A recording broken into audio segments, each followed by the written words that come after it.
Saatnya kita berdoa terlebih dahulu. Berdoa dimulai.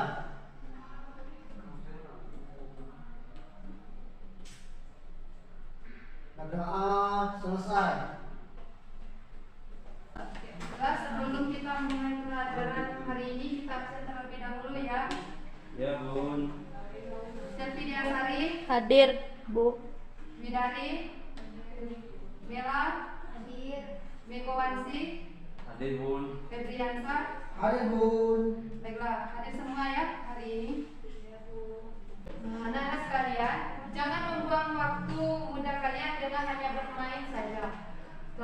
Ingat, harus selalu belajar agar kalian berguna di masa yang akan datang.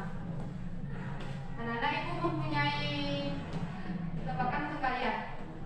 Jika kita berbicara di depan umum, tapi berisi ajakan-ajakan tentang ajaran agama, itu dinamakan apa? Khutbah, Bun. Pidato. Baik. Sama. Baiklah, jawaban dari siswa-siswa sekalian sudah bagus semua. Tapi jawaban dari saudara Putra itu yang benar. Teks ceramah. Baiklah, kompetensi dasar pada materi kita hari ini 3.6 yaitu menganalisis isi, struktur, dan kebahasaan dalam teks ceramah. Dan bisa siswa-siswi melihat ke depan, ini adalah indikator pencapaian kompetensi. Materi pembelajaran dari teks ceramah yang pertama ada pengertian teks ceramah, kedua unsur teks ceramah, ketiga kebahasaan, 4 isi, 5 struktur, 6 teknik orasi dalam ceramah, dan 7 contoh teks ceramah.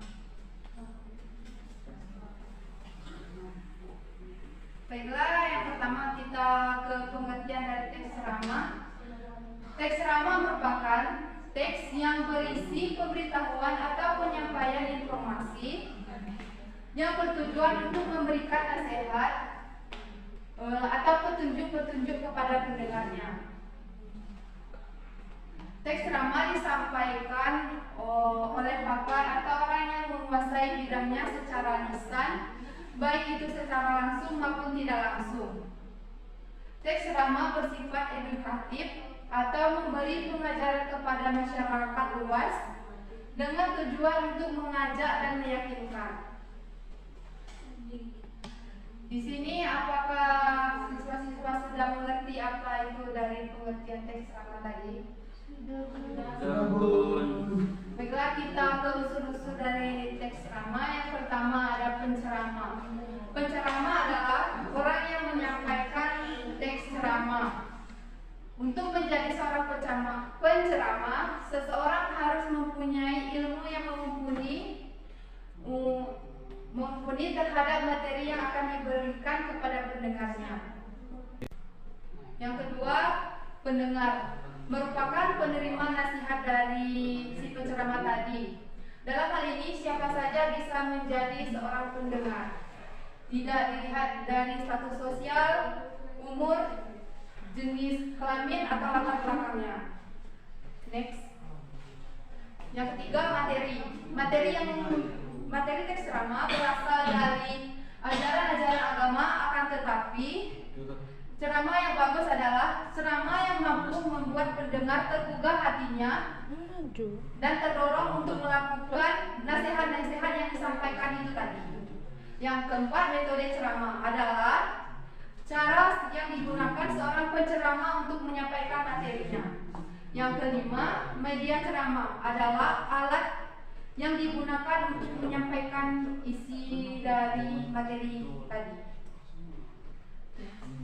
Kaidah kebahasaan dari teks ceramah. Yang pertama, menggunakan kata ganti orang pertama tunggal dan kata ganti orang kedua jamak. Yang kedua, menggunakan kata-kata teknis atau peristilahan yang berkenaan dengan topik yang dibahas. Yang ketiga, menggunakan kata-kata yang menunjukkan hubungan argumentasi sebab akibat. Yang keempat, menggunakan kata-kata kerja mental seperti diharapkan, memprihatinkan, memperkirakan, mengagumkan, berasumsi dan menyimpulkan. Yang kelima, menggunakan kata-kata persuasif atau kata-kata mengajak seperti hendaklah, sebaiknya, dan diharapkan perlu.